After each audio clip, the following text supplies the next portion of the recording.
Thank you.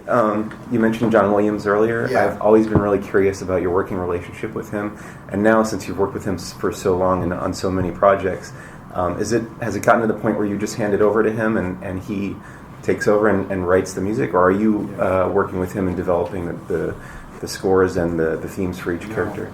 No, John does that all on his own. I just hand my movie over to him, and I've done that from the first movie we made together.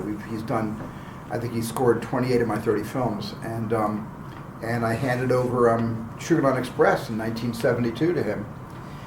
But what John does, and John, I give him my story. He rewrites my story in music, right?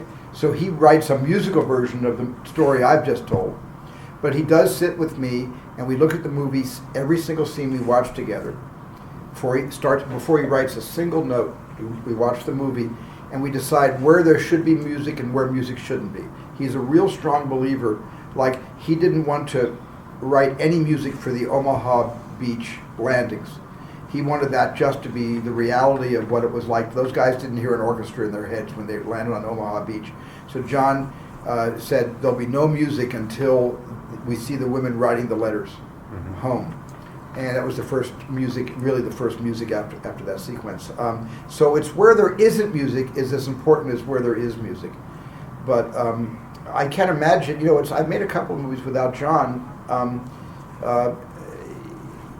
Color Purple, John didn't do because Quincy Jones had the rights to the book, so Quincy wrote the score to that.